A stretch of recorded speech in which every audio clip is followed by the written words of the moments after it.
नहमदुहु व नस्तईनुहु व नु'मिनु बिहि व नतवक्कलु अलैहि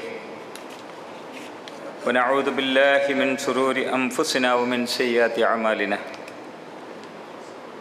मन यहदिल्लाहु फला मुज़िल्ल लहु व मन युज़लिल्हु फला हादिय लहु व नशहदु अन ला इलाहा इल्लल्लाहु वहदहु ला शरीक लहु व नशहदु अन्न मुहम्मदन अब्दुहु व रसूलुहु अरसलहु बिलहुदा व दीनिल हक़्क़ि लियुज़हिरहु अलद्दीनि कुल्लिहि वलौ करिहल मुश्रिकून। अल्लाहुम्म सल्लि अला मुहम्मदिन व अला आलि मुहम्मद कमा सल्लैता अला इब्राहीम व अला आलि इब्राहीम व बारिक अला मुहम्मदिन व अला आलि मुहम्मद कमा बारकता अला इब्राहीम व अला आलि इब्राहीम इन्नका हमीदुम मजीद। अम्मा बअद फ़इन्न खैरल हदीस किताबुल्लाह व खैरल हदी हदी मुहम्मदिन सल्लल्लाहु अलैहि वसल्लम व शर्रल उमूरि मुहदसातुहा व कुल्लु मुहदसतिन बिदअह व कुल्लु बिदअतिन ज़लालह।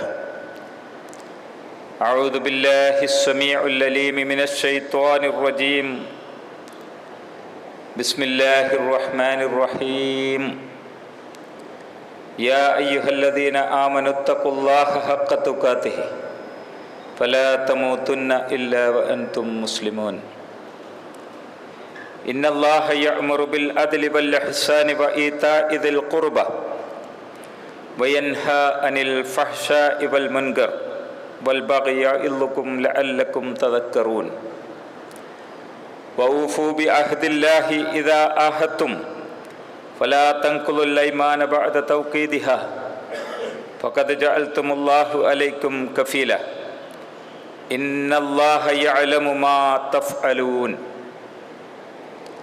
अय्युहल इख़्वान वल अख़वात उसीकुम व इय्याय अव्वलन बितक़्वल्लाह। അള്ളാഹുവിൻ്റെ വിനീതരായ അടിമകളെ, പടച്ചതമ്പുരാൻ്റെ വിധിവിലക്കുകൾ ജീവിതത്തിൽ പകർത്തി യഥാർത്ഥ സത്യവിശ്വാസികളായി ജീവിച്ച് മരിക്കണമെന്ന് ആദ്യം എന്നോടും ശേഷം നിങ്ങളോടും വസിയത്ത് ചെയ്യുകയാണ്.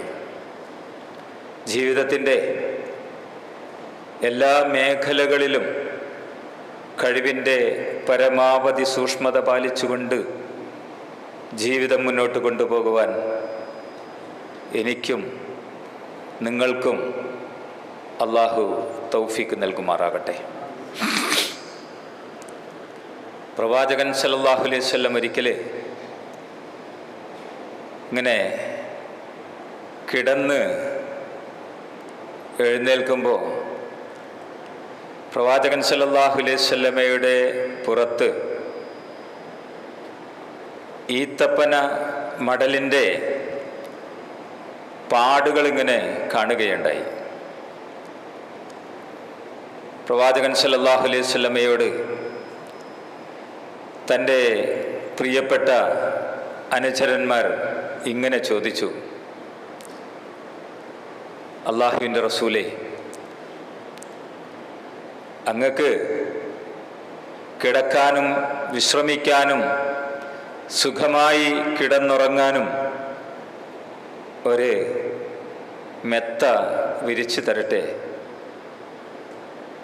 എന്നൊരു ചോദ്യം തൻ്റെ പ്രിയപ്പെട്ട അനുചരന്മാർ സഹാബികൾ ചോദിച്ചു. പ്രവാചകൻ സല്ലല്ലാഹു അലൈഹി വസല്ലം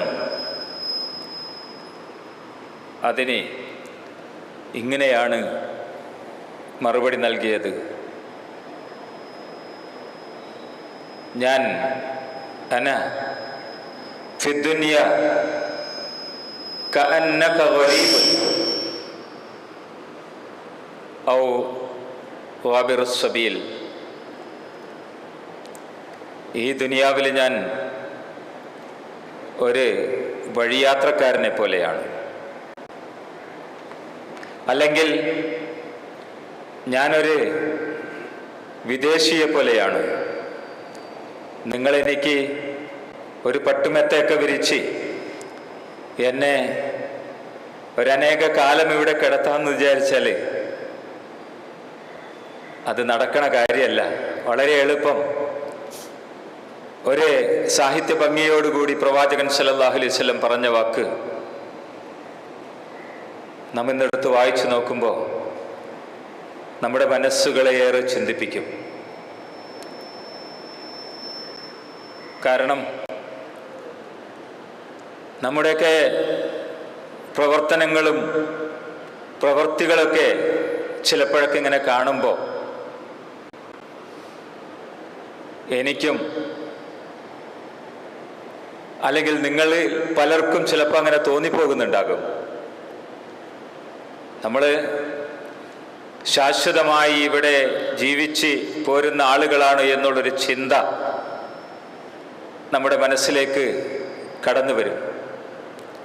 പ്രത്യേകിച്ച് നമ്മുടെ ഒരു അനുഭവത്തിൻ്റെ ഈ റമദാനിലുണ്ടായ അവസാനത്തെ 10 ഇങ്ങനെ കടന്നു വന്നപ്പോൾ അതിനു മുമ്പേ ചില പരീക്ഷണങ്ങളൊക്കെ പഠിച്ച് നമുക്കിങ്ങനെ നൽകിക്കൊണ്ടിരുന്നു. നമ്മുടെ ജീവിതത്തിൻ്റെ കാര്യങ്ങളാണ് പറയുന്നത്, നിങ്ങൾക്കും ഉണ്ടായിട്ടുണ്ടാകും.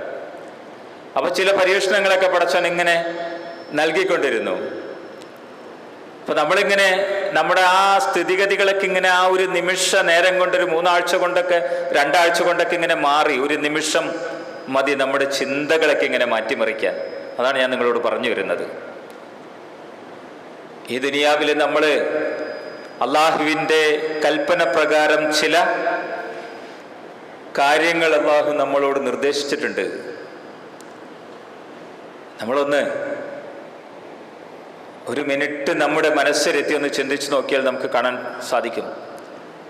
ഒരു വലിയ പുണ്യകർമ്മത്തിൽ ഏർപ്പെട്ടുകൊണ്ട് ഇസ്ലാമിൻ്റെ പഞ്ചസ്തംഭങ്ങളിലൊന്നായ നിർബന്ധമായി ചെയ്യേണ്ട ഒരു മഹത്തായ പുണ്യകർമ്മങ്ങൾ ചെയ്ത് അടുത്ത 11 മാസക്കാലത്തേക്ക് നമ്മുടെ മനസ്സിനെ പാകപ്പെടുത്തി ഇരിക്കുകയാണ് നമ്മൾ.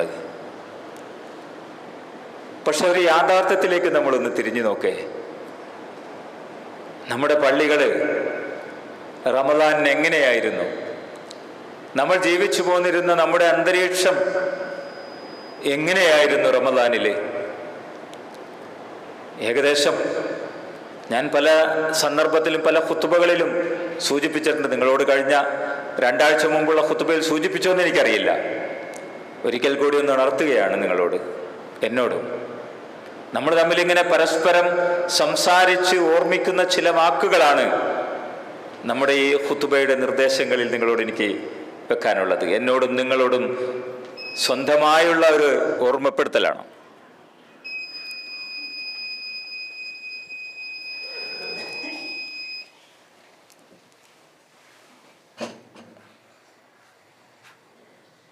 ആ ഓർമ്മപ്പെടുത്തലിൽ ചിലതൊക്കെ നമ്മളിങ്ങനെ ചിന്തിക്കേണ്ടതുണ്ട്. നമുക്ക് പലതും ഹലാലായിരുന്ന സന്ദർഭത്തിൽ നാം നമ്മുടെ ശരീരത്തേക്ക് ഇങ്ങനെ പിടിച്ചു നിർത്തി. പലതും നമ്മൾ വേണ്ടാന്ന് വെച്ചു, അനുവദനീയമായ കാര്യങ്ങൾ വേണ്ടാന്ന് വെച്ചു. ഈ കൊടും ചൂടത്തും നമ്മൾ എവിടെന്നെയോ നമ്മുടെ മനസ്സിലേക്ക് വന്ന ഒരു ഉൾവിളി പോലെ നമ്മളതിനെങ്ങോട്ട് ഏറ്റെടുത്തു. റമദാൻ കഴിഞ്ഞപ്പോൾ നിങ്ങൾക്ക് ഈ പ്രദേശത്തുള്ള ആളുകൾക്ക് അറിയാൻ പറ്റും. ഒരു പക്ഷേ റമദാൻ അങ്ങോട്ട് കഴിഞ്ഞപ്പോൾ നമ്മുടെ പള്ളികളിൽ, നമ്മളുടെ ജമാഅത്ത് നമസ്കാരങ്ങളിൽ, നമ്മളുടെ മറ്റുള്ള പ്രവർത്തികളിലൊക്കെ എന്തെങ്കിലും മാറ്റം വന്നിട്ടുണ്ടോ എന്ന് നമ്മൾ തന്നെ ഒന്ന് സ്വയം വിലയിരുത്തണം. ഞാനിങ്ങനെ പല പള്ളികളിലും ചെന്ന് നോക്കിയപ്പോൾ നമുക്ക് അനുഭവപ്പെട്ടൊരു കാര്യമുണ്ട്. 20 മുതൽ 30% വരെ ആളുകൾ ഇങ്ങനെ കുറഞ്ഞു പോയിട്ടുണ്ട്. റമദാൻ കഴിഞ്ഞ് പെരുന്നാളിന് നല്ലോണം ആളുകളുണ്ടാകും. പെരുന്നാൾ കഴിഞ്ഞ് പിന്നെ ആ 6 നോമ്പൊക്കെ അങ്ങോട്ട് കഴിഞ്ഞ് കുറച്ച് ദിവസം അങ്ങോട്ട് കഴിഞ്ഞ് 2-3 ദിവസമായപ്പോഴേക്കും ആളുകൾ ഇങ്ങനെ കുറഞ്ഞു തുടങ്ങി. വെള്ളിയാഴ്ചകളിൽ പള്ളികളിൽ ആളുകൾ കൂടും, റമദാനിൽ ആളുകൾ കൂടും. അതുകൊണ്ട് നാം മനസ്സിലാക്കേണ്ട ഒരു കാര്യം എന്താണെന്നറിയൂ? 20% മുതൽ 30% വരെ, 35% വരെ ആളുകളൊക്കെ ഇങ്ങനെ കൂടും. റമദാനിൽ പുരോഗതി ഉണ്ടായിട്ടുണ്ടെന്നല്ല നമ്മൾ മനസ്സിലാക്കേണ്ടത്. ആ 30% അല്ലെങ്കിൽ 35% ആളുകളും നമസ്കരിക്കാത്തവരാണ്. റമദാനിലും വെള്ളിയാഴ്ചകളിലും മാത്രം നമസ്കരിക്കുന്നവരാണ് എന്നാണ് നമുക്ക് നൽകുന്നൊരു പാഠം. ഞാൻ നിങ്ങളുടെ മുമ്പാകെ ഓതി വെച്ചിട്ടുള്ള ഒരു സൂറത്തിൻ്റെ ആശയം ഇങ്ങനെയാണ്: അള്ളാഹു നമ്മളോട് നീതി കൽപ്പിക്കുന്നുണ്ട്. നമ്മുടെ കുടുംബത്തോട് നല്ലത് ഉപദേശിക്കണമെന്നും നന്മ കൽപ്പിക്കണമെന്നും തിന്മ വിരോധിക്കണമെന്നും നീതിപൂർവം പ്രവർത്തിക്കണമെന്നും അക്രമങ്ങളിൽ നിന്ന് അവരെ തടയണമെന്നും നീചമായ പ്രവർത്തനങ്ങളിൽ നിന്നും വിട്ടുനിൽക്കണമെന്നും പരിശുദ്ധ ഖുർആൻ സൂറ നഹ്ലിലെ 90-ാമത്തെ ആയത്ത് മുതൽ നമ്മളോട് ഇങ്ങനെ സൂചിപ്പിക്കുന്നുണ്ട്. ഇന്നല്ലാഹ യഅ്മുറു ബിൽ അദ്ലി വൽ ഇഹ്സാൻ എന്ന് തുടങ്ങുന്ന വചനമാണ് ഈ ആശയം ഉൾക്കൊള്ളിക്കുന്നത്. എന്നിട്ട് അള്ളാഹു നമ്മളോട് പറയുന്നുണ്ട്: വഊഫു ബിഅഹദില്ലാഹി ഇദാ ആഹദ്തും വലാ തൻഖുദുൽ അയ്മാന ബഅദ തൗകീദിഹാ വഖദ് ജഅൽതുമുല്ലാഹു അലൈക്കും കഫീല. നമ്മൾ ഒരുപാട് സമയം രാത്രി നിന്ന് നമസ്കരിച്ചിട്ടുണ്ട്. ഈ കൊടും ചൂടിൽ വിശപ്പും ദാഹവും സഹിച്ചിട്ടുണ്ട്. അനാവശ്യമായ വാക്കുകൾ പറഞ്ഞപ്പോൾ, നമ്മുടെ വായിൽ നിന്ന് നമുക്ക് ദേഷ്യം വന്നപ്പോ, തൻ്റെ സഹോദരനോട് കോപിച്ചപ്പോൾ, കുടുംബത്തിൽ ദേഷ്യപ്പെട്ടപ്പോൾ, മറ്റുള്ളവരെ വഴക്ക് പറഞ്ഞപ്പോൾ നമ്മളതിൽ നിന്ന് ഇങ്ങനെ പിന്മാറ്റിട്ടുണ്ട്. റമദാനൊന്ന് കഴിഞ്ഞോട്ടെ. ചിലരൊക്കെ അങ്ങനെയാണ്, എനിക്ക് നോമ്പാണ്, അതുകൊണ്ട് ഞാനിപ്പൊന്നും പറയുന്നില്ല, അല്ലേ? അപ്പൊ ആ നോമ്പിനെ കുറിച്ച് നമുക്ക് നല്ലൊരു ബോധമുണ്ടായി. നോമ്പ് കഴിഞ്ഞാലും പിന്നീടുള്ള ആ ജീവിതത്തെയാണ് നമ്മൾ തിട്ടപ്പെടുത്തേണ്ടത്. സൂറ നഹ്ലിലൂടെ അള്ളാഹു പറഞ്ഞു തരുന്നത് നമുക്കതാണ്: വഊഫു ബിഅഹദില്ലാഹി ഇദാ ആഹദ്തും. നിങ്ങൾ ഖുർആൻ പറയുമ്പോൾ അങ്ങനെയാണ് പറയുന്നത്. വഊഫു, നിങ്ങൾ അതിങ്ങനെ പൂർത്തീകരിക്കണം. ബി അഹദില്ല, അഹദ് എന്ന് പറഞ്ഞാൽ നമുക്കറിയാലോ, ഉടമ്പടിയാണ്. അള്ളാഹുവിനോട് എടുത്ത കരാറ്, ഉടമ്പടി നമ്മൾ പൂർത്തിയാക്കണം. നമ്മളിങ്ങനെ കരാറുകൾ പലതും പല വിധത്തിലുള്ള കരാറുകൾ എഴുതും, അല്ലേ? ആ കരാറ് ലംഘിച്ചാൽ നമ്മൾ പെനാൽറ്റി അടക്കേണ്ടി വരും, പിഴ അടക്കേണ്ടി വരും. അല്ലെങ്കിൽ ഒരു ലോൺ എടുത്തിട്ടുണ്ടെങ്കിൽ അതിൻ്റെ പ്രതിവിധി കണ്ടെത്തേണ്ടി വരും. ബാങ്ക് ആണെങ്കിൽ പലിശ കൊടുക്കേണ്ടി വരും. ബാങ്ക് എടുക്കാൻ പറ്റുമോ ഇല്ലേ എന്നുള്ളതല്ല വിഷയം. അങ്ങനെയാണെങ്കിൽ നാടിൻ്റെ വ്യവസ്ഥകൾ എങ്ങനെയാണ്? നമ്മുടെ ഈ ഇലക്ട്രിസിറ്റിയൊക്കെ ഒരു ദിവസം വൈകിയാൽ അതിന് ഫൈൻ അടക്കേണ്ടി വരും. നമ്മൾ ഒരു ഉടമ്പടി ചെയ്തിട്ടുണ്ട്, ഇന്ന ദിവസത്തിനുള്ളിൽ ഞങ്ങൾ അടച്ചു തീർത്തേക്കാന്ന്. നമ്മുടെ ജീവിതത്തിലെ പ്രധാനപ്പെട്ട ഒരു ആരാധനാകർമ്മം ചെയ്ത് രാത്രി നിന്ന് നമസ്കരിച്ച് പ്രാർത്ഥനയ്ക്കുത്തരം കിട്ടുന്ന സമയങ്ങളിൽ കൂടുതൽ പുണ്യങ്ങൾക്ക് വേണ്ടി നമ്മുടെ കാലും ശരീരവും മനസ്സും മൊത്തം നമ്മൾ ക്ഷീണിച്ചിട്ടും നമ്മുടെ അതൊന്നും വകവെക്കാതെ എത്രയോ ഇരട്ടി പുണ്യങ്ങൾ കിട്ടുന്ന ആ ദിനത്തിൽ നിന്നുകൊണ്ട് നമ്മൾ നമസ്കരിച്ചിട്ടുണ്ട്, പ്രാർത്ഥിച്ചിട്ടുണ്ട്, നമ്മുടെ സങ്കടങ്ങൾ പറഞ്ഞിട്ടുണ്ട്, നമ്മുടെ രോഗങ്ങളെ പറ്റി പറഞ്ഞിട്ടുണ്ട്, എല്ലാം നമ്മൾ പറഞ്ഞിട്ടുണ്ട്. പക്ഷേ ഈ റമദാൻ അങ്ങോട്ട് കഴിഞ്ഞു പോയപ്പോൾ നമ്മുടെ മനസ്സിൽ നിന്ന് അതിൻ്റെ എത്ര ശതമാനം ആ നമസ്കാരമൊക്കെ നമുക്ക് കുറഞ്ഞു പോയിട്ടുണ്ടോ എന്ന് ചിന്തിക്കാനുള്ളൊരു സമയമാണിത്. ഖിയാമുൽ ലൈൽ നമസ്കരിച്ചില്ലേ നമ്മൾ? തറാവീഹ് എന്ന പേര് കൊടുത്തില്ലേ നമ്മൾ? സ്ഥിരമായി നമസ്കരിക്കേണ്ടുന്ന നമസ്കാരമല്ലേ അത്? സുന്നത്ത് നമസ്കാരങ്ങളിൽ ഏറ്റവും വിലപ്പെട്ടതും റബ്ബിനോട് ഏകാന്തനായി നിന്നുകൊണ്ട് സങ്കടങ്ങളേറ്റു പറയേണ്ടതും, ആവശ്യമുള്ള കാര്യങ്ങൾ നീ പ്രാർത്ഥിച്ചോ, നിനക്കതിനൊരു സമയമുണ്ട് എന്ന് നമ്മളോട് ഉണർത്തിയതുമായ സന്ദർഭത്തിൽ നമ്മൾ കൂടുതൽ പുണ്യത്തിന് വേണ്ടി നമ്മൾ നിന്നില്ലേ? ലൈലത്തുൽ ഖദറിന്റെ രാത്രി പ്രതീക്ഷിച്ചുകൊണ്ട് ഒറ്റയായ ആ രാവുകൾ മുഴുവൻ നമ്മൾ പള്ളിയിൽ പ്രയോജനപ്പെടുത്തിയില്ലേ? അല്ലെങ്കിൽ അവസാനത്തെ 10 മുഴുവൻ നമ്മൾ പ്രയോജനപ്പെടുത്തിയില്ലേ? എന്നിട്ട് അങ്ങനെയൊക്കെ പരിശുദ്ധമാക്കിയ നമ്മുടെ മനസ്സുകളെ ഇപ്പോൾ നമ്മൾ ഏത് സ്റ്റേജിൽ നിൽക്കുന്നു എന്നൊന്ന് പരിശോധിക്കാനുള്ള ഒരു സമയമാണ് ഇനിയുള്ള സമയങ്ങൾ. തീർച്ചയായിട്ടും നമ്മുടെ ജീവിതമൊക്കെ നല്ല ധന്യമായ രൂപത്തിൽ തന്നെ ആയിരിക്കാം. പക്ഷെ ഖുതുബ അതൊരു ദിക്റാണ്, അത് ഓർമ്മിപ്പിക്കലാണ്, അത് ഉണർത്തലാണ്. ആ ഉണർത്തലിൽ ഇടക്കിടക്ക്, അതുകൊണ്ടാണല്ലോ ഖുർആൻ തന്നെ നമ്മളോട് പറയുന്നത് അങ്ങനെയാണ്, ഇത്തഖുല്ലാഹ്, നിങ്ങൾ അള്ളാഹുവിനെ സൂക്ഷിക്കണം. ഇതൊക്കെ നിങ്ങളോട് പെട്ടെന്ന് പറയുമ്പോൾ ഞങ്ങൾ അതൊക്കെ ചെയ്യുന്നതാണല്ലോ. പക്ഷെ നമ്മൾ എന്ത് ചെയ്യണം? അള്ളാഹുവിൻ്റെ റസൂൽ തൻ്റെ സഹാബിവര്യന്മാരോട് ഓരോ സന്ദർഭങ്ങളിലും പറഞ്ഞിരുന്ന വാക്കുകൾ എന്താണ്?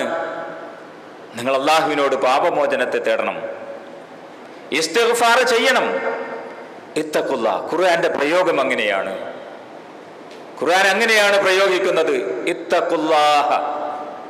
ഞാൻ നിങ്ങളുടെ മുമ്പായി ഏറ്റവും ആദ്യം ഓതി വെച്ച ആയത്ത് അതാണ്, ഇത്തഖുല്ലാഹ്, അള്ളാഹുവിനെ നിങ്ങൾ സൂക്ഷിക്കണം.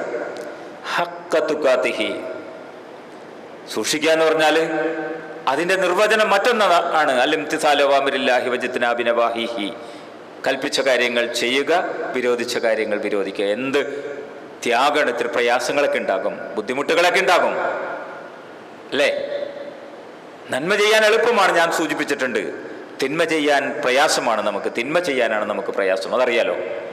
ഒളിച്ചും പാർത്തൊക്കെ നടന്നൊക്കെ ചെയ്യണം തിന്മകൾക്ക്. നന്മകൾക്ക് നമുക്ക് ജമാഅത്തിന് പള്ളിയിലേക്ക് വരാൻ, സമയത്തിന് പള്ളിയിൽ വന്നിരുന്ന് ഓതാൻ, വീട്ടിൽ നിന്ന് ഒളു ചെയ്ത് വരാൻ, വീട്ടിൽ നിന്ന് നമസ്കരിച്ച് പള്ളിയിൽ വന്ന് കയറി 2 റക്അത്ത് നമസ്കരിക്കാൻ, ഇതൊക്കെ നമുക്ക് എളുപ്പമാണ് അല്ലേ? ആ നിങ്ങൾ ചെയ്തു പോന്നിട്ടുള്ള, ഞാനും നിങ്ങളും ചെയ്തു പോന്നിട്ടുള്ള സൂക്ഷ്മതകൾ, ആ റമദാനിന്റെ ചൈതന്യം നമ്മുടെ മനസ്സിൽ നിന്ന് വിട്ടുപോയിട്ടുള്ള ഈ ഓർമ്മകൾ, ആ ചൂട്, ഇപ്പോഴാണ് പിന്നെയും കുറച്ചൊക്കെ മഴയൊക്കെ പെയ്ത് ഇങ്ങനെ തണുത്തു തുടങ്ങി. ആ കൊടും ചൂടിൽ ഞാൻ പള്ളിയിലേക്ക് വരുമ്പോൾ നമ്മൾ ഓരോരുത്തരും ചിന്തിക്കേണ്ട വിഷയങ്ങൾ, പല പള്ളികളിൽ നിൽക്കുമ്പോൾ AC ഇല്ലാത്ത പള്ളികളുണ്ട്, ഇപ്പോഴും ഫാൻ മാത്രമിട്ട് നിൽക്കുന്ന പള്ളികളുണ്ട്, നമസ്കരിക്കാൻ പോലും സൗകര്യം വേണ്ട രൂപത്തിലില്ലാത്ത അന്യപ്രദേശത്ത് പുറത്തു നിന്ന് നമസ്കരിക്കുന്ന പള്ളികളുണ്ട്. മനുഷ്യ സമൂഹത്തിൻ്റെ, മുസ്ലിം ഉമ്മത്തിൻ്റെ അവസ്ഥകൾ എടുത്ത് നോക്കുമ്പോൾ നമ്മൾ മനസ്സിലാക്കേണ്ടത് അതാണ്.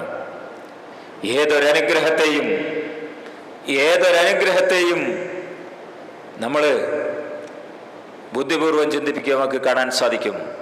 നമ്മൾ ഓതിപ്പോരുന്ന പരിശുദ്ധ ഖുർആനിൽ ഒരു ചെറിയ വചനം ഓതിക്കൊണ്ടാണ് അള്ളാഹുവിൻ്റെ റസൂലെ തൻ്റെ സഹാബികളെ സമുദ്ധരിപ്പിച്ചെടുത്തത്. തൻ്റെ അമ്മോശനായ അബൂബക്കർ സിദ്ദീഖ് റളിയല്ലാഹു അൻഹുവിനെയും ഉമർ റളിയല്ലാഹു അൻഹുവിനെയും ഭക്ഷണം കഴിക്കാൻ, വിശപ്പടക്കാനുള്ള ഭക്ഷണം കിട്ടാതെ വീട്ടിൽ നിന്ന് പുറത്തിറങ്ങിയപ്പോൾ, ഇരുകൂട്ടരും വിശപ്പിന്റെ കാഠിന്യം കൊണ്ടാണ് ഇറങ്ങിയപ്പോൾ, അവിടെ ഒരു സഹാബിയുടെ വീട്ടിൽ ചെന്ന് ഭക്ഷണം കഴിച്ചിറങ്ങി പോന്നപ്പോൾ അള്ളാഹുവിന്റെ പ്രവാചകൻ ഒരു നിങ്ങൾക്കും എനിക്കും അറിയാവുന്ന ഒരു ചെറിയ സൂറത്തിന്റെ ഒരു കഷ്ണം എടുത്തുകൊണ്ടാണ് പറഞ്ഞത്, വിശപ്പൊക്കെ കിട്ടില്ലേ, ദാഹം തീർന്നില്ലേ, സുമ്മ ലതുസ്അലുന്ന യൗമഇദിൻ അനിൻ നഈം, അനുഗ്രഹം ചെയ്യപ്പെട്ട ദിവസത്തെക്കുറിച്ച് പടച്ച തമ്പുരാൻ നമ്മളോട് ചോദ്യം ചെയ്യപ്പെടുമെന്ന്. സത്യത്തിൽ ഈ പള്ളിയുടെ വിശാലതയും സൗകര്യങ്ങളൊക്കെ കണ്ടപ്പോൾ ഞാൻ അത്ഭുതപ്പെട്ടു പോയി. അള്ളാഹു തന്നിട്ടുള്ള അനുഗ്രഹങ്ങളെക്കുറിച്ച് നമ്മളിങ്ങനെ ആലോചിക്കുമ്പോൾ ആ അനുഗ്രഹങ്ങളെ നമ്മൾ ഉപയോഗപ്പെടുത്തി ആ പള്ളികളെ നമ്മളിങ്ങനെ ജീവിപ്പിച്ചു കൊണ്ടുവരേണ്ട ഒരു ബാധ്യത നമുക്കുണ്ട്. അങ്ങനെ നമുക്കൊരു മനസ്സുണ്ടാകുമ്പോഴാണ് പള്ളിയോട് കൂടുതൽ, നമുക്ക് അള്ളാഹുവിനോട് കൂടുതൽ, പള്ളിയോട് കൂടുതൽ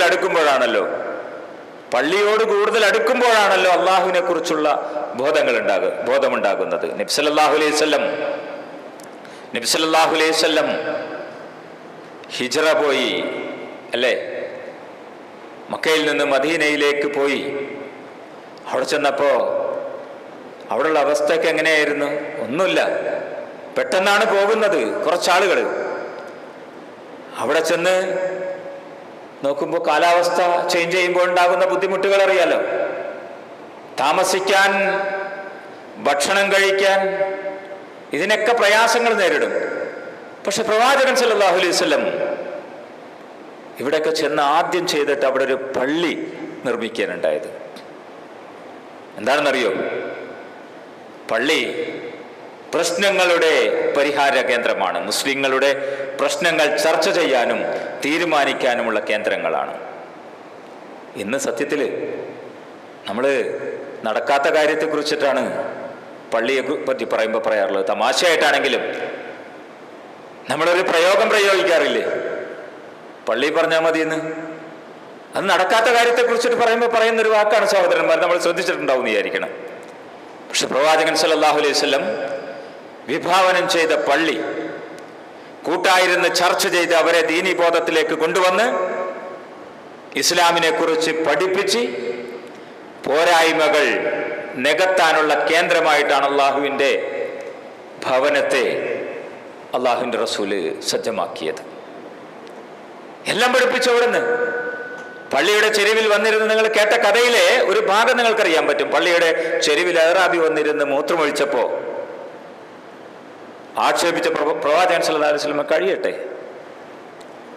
കഴിയട്ടെ അവിടെ കുറച്ച് വെള്ളം ഒഴിച്ച് അതങ്ങോട്ട് വൃത്തിയാക്കും. സഹാബികളെ പഠിപ്പിക്കുകയാണ്. നമ്മുടെ കൂട്ടത്തിൽ നമുക്ക് ചില കാര്യങ്ങളൊക്കെ ഉണ്ട്. ചിലപ്പോ ഏതെങ്കിലും ഒരു അശ്രദ്ധ കൊണ്ടോ, അല്ലെങ്കിൽ അശ്രദ്ധ ഉണ്ടാകാൻ പാടില്ല എന്നുള്ളൊരു വസ്തുതയാണ്. പക്ഷെ എന്നാലും മനുഷ്യനല്ലേ, അങ്ങനെയൊക്കെ നമ്മളൊക്കെ ചിലപ്പോൾ ഒരു മൊബൈലൊന്ന് സൈലന്റിലിടാൻ ഒക്കെ മറന്നു പോയാൽ, ഒന്ന് അടിച്ചു പോയിട്ടുണ്ടെങ്കിൽ അപ്പോൾ നമ്മൾ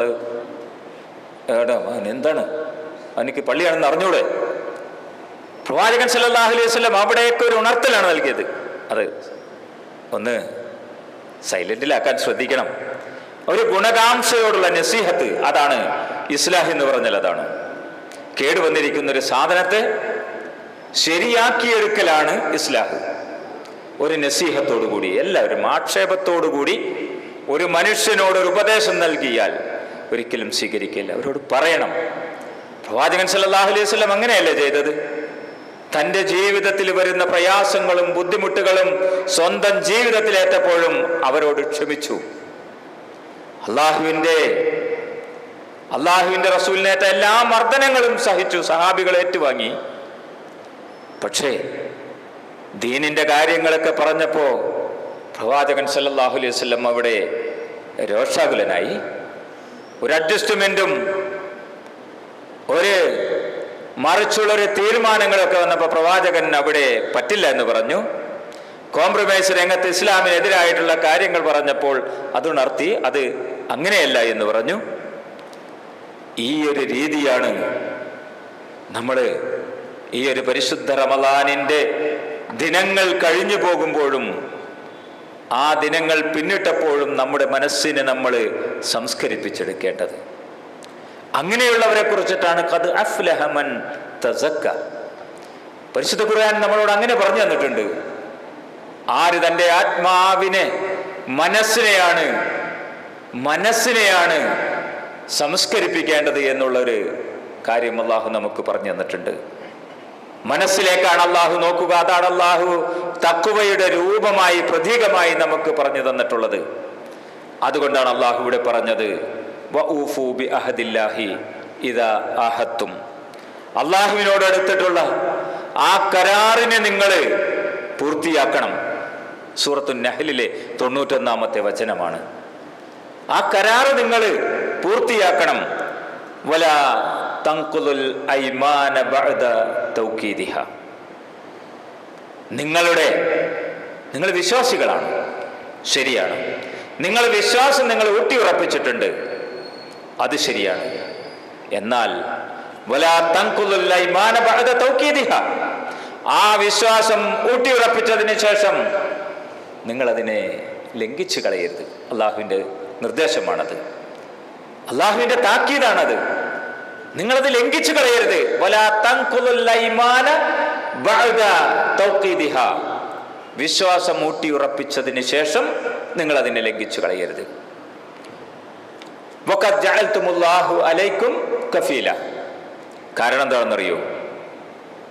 നമ്മളങ്ങനെയാണല്ലോ, നമ്മള് ഭൂമി കച്ചവടം ചെയ്യും അല്ലേ, അല്ലെങ്കിൽ മറ്റുള്ള ഇടപാടുകൾ ചെയ്യും. നമ്മുടെ ഒരു റൂം വാടക കൊടുക്കും, കരാർ എഴുതും, കരാറുകൾ എഴുതും.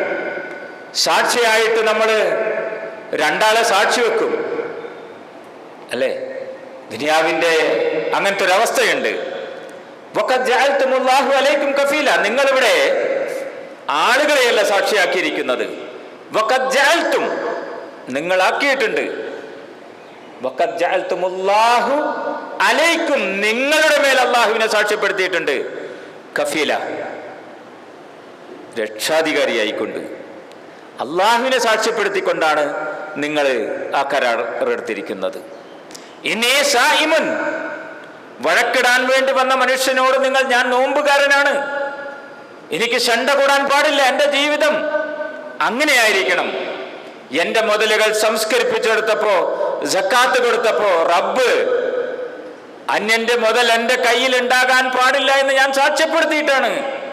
വഖദ് ജഅൽതുമുല്ലാഹു അലൈക്കും കഫീല, ഞാൻ അള്ളാഹുവിനെയാണ് അവിടെ സാക്ഷ്യപ്പെടുത്തിയിരിക്കുന്നത്, പടച്ച റബ്ബിനെയാണ് ഞാൻ സാക്ഷ്യപ്പെടുത്തിയിട്ടുള്ളത്. കാരണം എന്താണെന്നറിയോ? ഇന്നല്ലാഹ യഅലമു മാ തഫ്അലൂൻ, തീർച്ചയായിട്ടും നീ പ്രവർത്തിക്കുന്ന ഒരു കാര്യത്തെ സംബന്ധിച്ച് അള്ളാഹു അറിയുന്നവനാണ്, സൂക്ഷ്മമായി അറിയും അള്ളാഹു. നീ എന്താണ് നിന്റെ മനസ്സിലുള്ള ഉദ്ദേശം, ആ ഉദ്ദേശത്തെക്കുറിച്ച് അള്ളാഹു അറിയുന്നവനാണ്. ആ കരാറാണ് അള്ളാഹു ഇവിടെ പൂർത്തിയാക്കണമെന്ന് പറയുന്നത്. എന്നിട്ട് അവിടെ ഒരു ഉദാഹരണം പറഞ്ഞു. നമുക്ക് നമ്മുടെ മനസ്സിലൂടെ ഇങ്ങനെ ചിന്തിക്കുമ്പോൾ ഇങ്ങനെ കടന്നു പോകുന്ന, നമ്മുടെ മനസ്സിനിങ്ങനെ പിടിച്ചു കുലുക്കുന്ന ഒരു ഉദാഹരണം പരിശുദ്ധ ഖുർആൻ നമുക്ക് പറഞ്ഞു തന്നു. വലാ തകൂനു, നിങ്ങൾ ആയിത്തീരരുത്, കല്ലത്തി നഖലതു അസ്ലഹ മിൻ ബഅദി ഖുവ്വത്തിൻ അൻകാസ, പകലന്തിയോളം പണിയെടുത്ത്, രാവും പകലും പണിയെടുത്ത് നൂൽനൂറ്റ് പിരിച്ചെടുത്ത് മനോഹരമായി പിരിച്ചെടുത്ത ഒരു സ്ത്രീയെ ഉപമിച്ചുകൊണ്ട് പരിശുദ്ധ ഖുർആൻ പറയുന്നു, അവൾ വൈകുന്നേരമാകുമ്പോൾ ഇങ്ങനെ പിരിങ്ങനെ ഉടത്തിക്കളയും. ഒരു മനുഷ്യനെ കുറിച്ച് നമ്മൾ കേട്ടിട്ടില്ലേ? വലിയ പാറക്കല്ലുകൾ മലയുടെ മുകളിലേക്ക് ഉരുട്ടി, അതിങ്ങനെ താഴെ കുരുട്ടിയിട്ട് കൈകൊട്ടി ആസ്വദിക്കുന്ന ഒരു മനുഷ്യന്റെ കഥ പോലെ ഖുർആൻ ഇവിടെ അതാണ്. വലാ തകൂനു കല്ലത്തി നഖലത് അസ്ലഹ മിൻ ബഅദി ഖുവ്വത്തിൻ അൻകാസ. ഓക്കേ, എത്ര നല്ല ഉദാഹരണമാണ് പടച്ച തമ്പുരാൻ നമുക്ക് പറഞ്ഞു തരുന്നത് സഹോദരന്മാരെ. ഒരിക്കലും ഒരൊറ്റ പ്രാവശ്യം പറഞ്ഞിട്ടുള്ള ജിബ്രീൽ അലൈഹിസ്സലാത്തു വസ്സലാം നബി സല്ലല്ലാഹു അലൈഹി വസല്ലമയോട് പോയിട്ട് ആവർത്തിച്ചൊന്നും പറഞ്ഞിട്ടില്ല. ഒറ്റ പ്രാവശ്യം ഒരു കാര്യം പറഞ്ഞു കൊടുക്കും, എഴുതി വെക്കും. അതാണ് ഖുർആന്റെ പ്രത്യേകത. കാരണം അത് മുഹമ്മദിന്റെ അലൈഹിസ്സലാത്തു വസ്സലാം അദ്ദേഹത്തിന്റെ വാക്കുകളല്ല. ഹബീബായ റസൂൽ കരീം സല്ലല്ലാഹു അലൈഹി വസല്ലം പറയുന്നത് അള്ളാഹുവിന്റെ വചനങ്ങളാണ്. വമാ യൻതിഖു അനിൽ ഹവ ഇൻ ഹുവ ഇല്ലാ വഹയ്യുഹാ. അള്ളാഹുവിന്റെ പ്രവാചകന്റെ വാക്കുകളല്ല, അള്ളാഹുവിന്റെ വാക്കുകളാണ്, അള്ളാഹുവിന്റെ വഹയ്യുകളാണ്. അതുകൊണ്ട് അത് സത്യമായി പുലരേണ്ടതും അത് പാലിക്കേണ്ടതുമാണ്. നമുക്ക് പരിശുദ്ധ ഖുർആൻ അങ്ങനെയാണല്ലോ. ഈ ഒരു പുതുതായി ഒരാള് ഇസ്ലാമിലേക്ക് കടന്നു വരുമ്പോൾ അയാൾക്ക് ഖുർആൻ എടുത്തൊന്ന് പഠിച്ചു നോക്കാൻ, അല്ലെങ്കിൽ അത് പഠിക്കാൻ തയ്യാറാവുന്ന ഒരു മനുഷ്യനൊക്കെ ഒന്ന് കൊടുത്തു കഴിഞ്ഞിട്ടുണ്ടെങ്കിൽ ഒരുപക്ഷെ അയാൾ നമ്മളോട് പറയും, നിങ്ങളൊന്ന് ഈ പറയുന്ന ഇസ്ലാമല്ല. ഒരുപക്ഷെ അയാൾ അതങ്ങനെ പറഞ്ഞേക്കാം, നിങ്ങളെ ഈ ഖുർആൻ പറയുന്ന ഒരു മുസ്ലിം അല്ല നിങ്ങൾ, നിങ്ങളുടെ പ്രവർത്തനങ്ങളിൽ നിന്ന് നമ്മളത് കാണുന്നില്ല എന്ന് ഒരുപക്ഷെ അതേ പറയാം. ഖുർആൻ എത്ര മനോഹരമാണ്, അങ്ങനെ പറഞ്ഞ ആളുകളില്ലേ ചരിത്രകാരന്മാർ, ചിന്തകർ, ഇസ്ലാമിലേക്ക് കടന്നു വന്നവർ. സഹോദരന്മാരെ, നല്ലൊരു വ്രതാനുഷ്ഠാനം കഴിഞ്ഞ് അത് ഇതിന് ശേഷമുള്ള സുന്നത്ത് നോമ്പുകളും കഴിഞ്ഞ് മനസ്സിനെ സംതൃപ്തിയോടെ ആത്മസംസ്കരണം നടത്തിയിരിക്കുന്നവരാണ് ഞാനും നിങ്ങളൊക്കെ.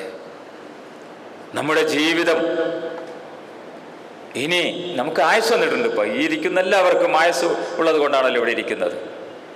ഇനിയുള്ളൊരു ജീവിതം ഇവിടെ നിന്ന് പോകുന്നത്, ഇവിടെ നിന്ന് അങ്ങോട്ട് നീങ്ങുന്ന നമ്മുടെ ജീവിതത്തിന്റെ ഓരോ കാൽപാദങ്ങളും, ഞാൻ ഇവിടെ നിന്ന് ഇവിടെ വീണ് മരിച്ചു പോയിട്ടുണ്ടെങ്കിൽ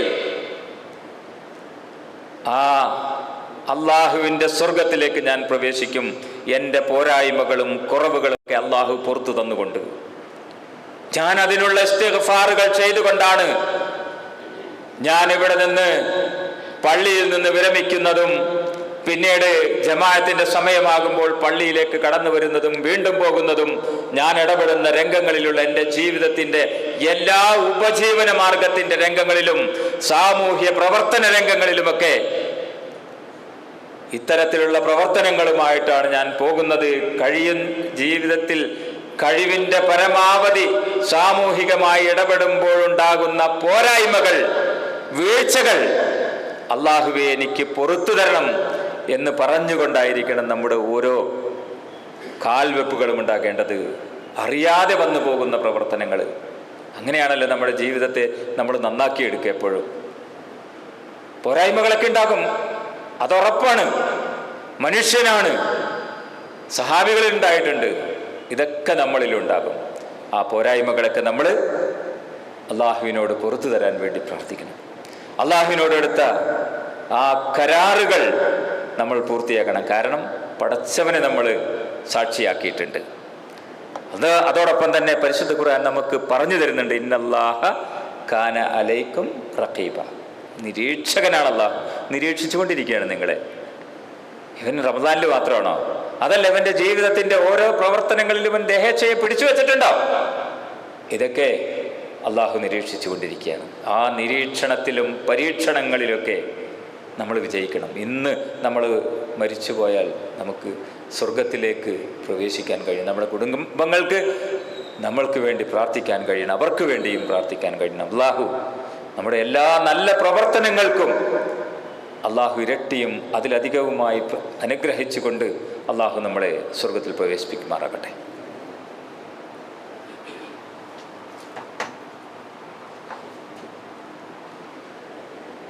അൽഹംദുലില്ലാഹി റബ്ബിൽ ആലമീൻ വസ്സലാത്തു വസ്സലാമു അലാ റസൂലിൽ അമീൻ വഅലാ ആലിഹി വസഹ്ബിഹി അജ്മഈൻ. അമ്മാ ബഅദ്. അയ്യുഹൽ ഇഖ്വാന വൽ അഖ്വാത്ത് വസീകും സാനി ബിത്തഖ്വല്ലാഹ്. സഹോദരന്മാരെ, സഹോദരിമാരെ, പടച്ചതമ്പുരാൻ്റെ വിധിവിലക്കുകൾ ജീവിതത്തിൽ പകർത്തി യഥാർത്ഥ സത്യവിശ്വാസികളായി ജീവിച്ചു മരിക്കണമെന്ന് ഒരിക്കൽ കൂടി എന്നോടും നിങ്ങളോടും ഉപദേശിക്കുകയാണ്.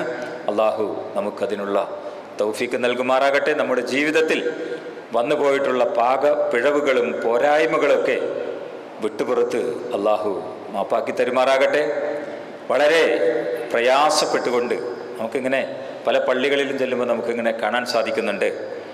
കാരണം ഒരു തൗഹീദി ബോധമുള്ള, അള്ളാഹുവിനെ മാത്രം വിളിച്ച് ആരാധിക്കുന്ന പള്ളികൾ തേടി പ്രായമായിട്ടും അവർ ഒരുപാട് പ്രയാസത്തോടു കൂടി പള്ളിയിലേക്ക് കടന്നു വരാനുള്ള ഒരു സന്മനസ്സുകളൊക്കെ പലപ്പോഴും പലരിലും കാണാറുണ്ട്.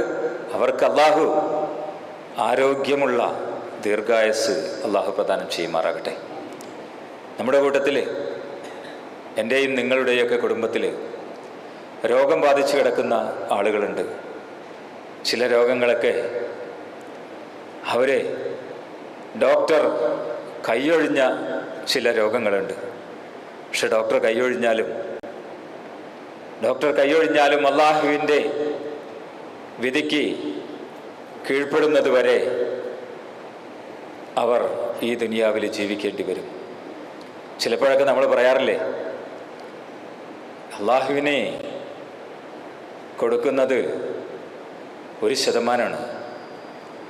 നമ്മളിങ്ങനെ രോഗിയുടെ വിവരങ്ങളൊക്കെ ചോദിക്കുമ്പോൾ നമ്മൾ പറയും, എങ്ങനെയുണ്ട്, കുഴപ്പമൊന്നും പിന്നെ രക്ഷയില്ല, 99% ഡോക്ടർ ഇങ്ങനെ കൈയൊഴിഞ്ഞിട്ടുണ്ട്, പിന്നെ 1% പടച്ചവൻ്റെ കുതിരത്താൽ ഒക്കെ രക്ഷപ്പെട്ട്. അത്തരത്തിലുള്ള മനോഭാവങ്ങളാണ്. അങ്ങനെയല്ല. രോഗികളോട്, അവരുടെ ബന്ധുക്കളോട് പറഞ്ഞു ഒരു ഡോക്ടർ, പ്രിൻസിപ്പളായിരുന്നു അദ്ദേഹം, ഒരു മുസ്ലിമായൊരു ഡോക്ടർ പറഞ്ഞതാണ്, എന്താണ് കുട്ടി മരിക്കാത്തതെന്ന് ചോദിച്ചപ്പോൾ മെഡിക്കൽ സയൻസ് പ്രകാരം കുട്ടി ഇന്നലെ ഉച്ചക്ക് മരിച്ചിട്ടുണ്ട്.